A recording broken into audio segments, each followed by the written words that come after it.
जय हिंद दोस्तों, नमस्कार। स्वागत है आपका द खेल बुक पर। मैं हूं राहुल। दोस्तों, आज बात होगी पेरिस ओलंपिक के लिए, जो ओलंपिक चल रहा है।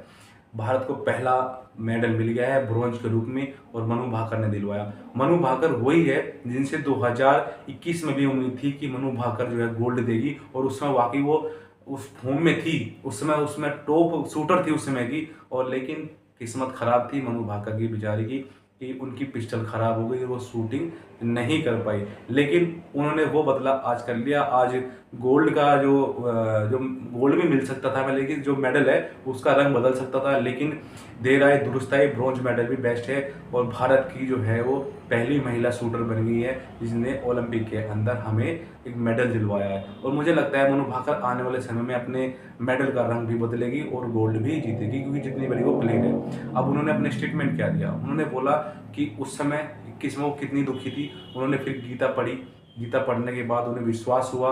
गीता ने उन्हें बताया, हाँ तुम क्या कर सकती हो गीता पढ़ने के बाद। तो उन्होंने आज करके दिखाया। लेकिन दोस्तों, इसी बीच एक स्टोरी वायरल हो रही है। वो स्टोरी क्या है? दो तरह की स्टोरी है। एक उनकी माता जी की स्टोरी है, एक है उनके कोच की स्टोरी। तो पहले माता जी की स्टोरी की बात कर लेते हैं। उनकी माता जी ने बताया कि जब 2021 में उनकी जो है पिस्टल खराब हो गई थी, तो वो 20 मिनट तक शूटिंग नहीं कर पाई थी, क्योंकि 44 शूट मारने होते हैं 55 मिनट के अंदर, और वो मात्र 14-15 ही कर पाई थी, कि 20 मिनट तक वो शूटिंग ही नहीं कर पाई थी। तो जब आदमी 20 मिनट तक शूटिंग नहीं कर पाएगा, तो कितना भी बड़ा प्लेयर है वो यार थोड़ा सा अपने आप को गिरा हुआ मानता है, तो वो नहीं कर पाई थी। और वो बहुत बैड लगता, वो मनु भाकर के लिए नहीं था, वो भारतीय के लिए बैड लगता, क्योंकि उस समय वो मनु भाकर वर्ल्ड की नंबर 1 शूटर थी। तो लेकिन मनु भाकर ने पूरा कर दिया। तो उनकी माताजी ने बताया, जब वो इंडिया गई तो उनकी माताजी ने उनकी पिस्टल भी छुपा दी थी, जिससे कि यार वो उसे देख कर दुखी ना हो। फिर उसके बाद उनकी माताजी ने उन पर मेहनत की, उनके परिवार ने मेहनत की। अब आपको बता दूं, मनु भाकर की स्टोरी है। मनु भाकर पहले बॉक्सिंग करती थी, आंख पे चोट लग गई।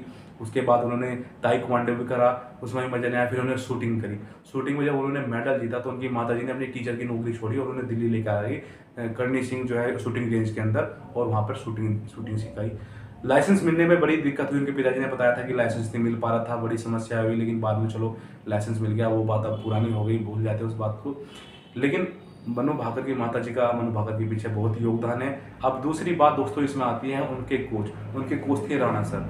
2021 में मनु भाकर और उनके कोच राणा सर के बीच में थोड़ा मनमुटाव हो गया। वो उनसे अलग हो गई और वहाँ पर खेलने गई।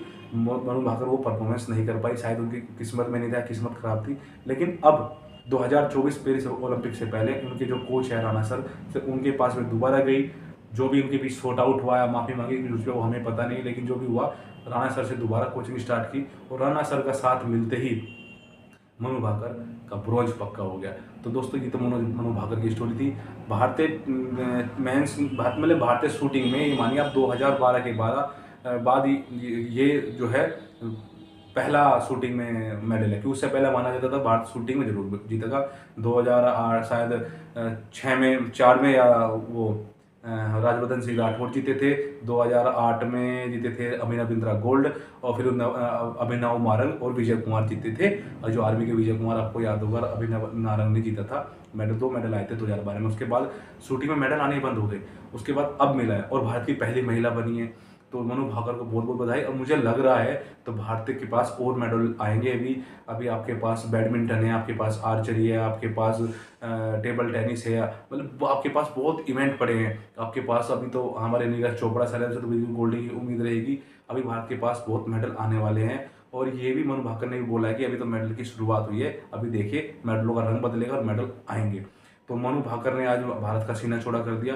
दोस्तों, इसमें साथ साथ में एक बात जोड़ देता हूँ, पाकिस्तानी भी आज अपने आप पर, अपने खुद पर रो रहे हैं, क्योंकि पाकिस्तान के मात्र 7 एथलीट गए हैं, 7, और 17 गए हैं उनके सपोर्टिंग स्टाफ वाले।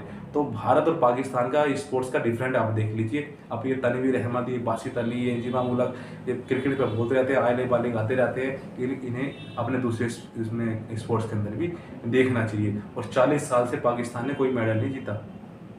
1994 में कोई मेडल जीता था, उसके बाद अब तक पाकिस्तान ने कोई मेडल नहीं जीता।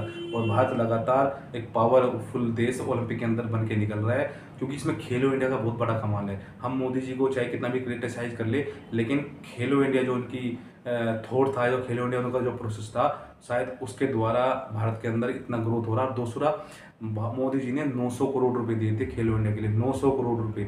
आप देखिए 900 करोड़ रुपए कितनी बड़ी अमाउंट होती है भारत के खेल को प्रोत्साहन देने के लिए। और जिस देश का खेल अच्छा होगा उस देश का फ्यूचर अच्छा होगा, ये सब लोग मानते हैं। तो दोस्तों मनु भाकर के गोल्ड के लिए उनको बहुत बहुत बधाई, 140 करोड़ देश के वासियों की तरफ से बधाई। उन्होंने खुद भी बोला है कि ये मेरा नहीं है, ये मनु भाकर का मेडल नहीं है, ये पूरे 140 करोड़ देशवासियों का मेडल है। और मुझे लगता है मैं बीच में शायद इसे गोल्ड बोल रहा हूँ, लेकिन ये है ब्रॉन्ज।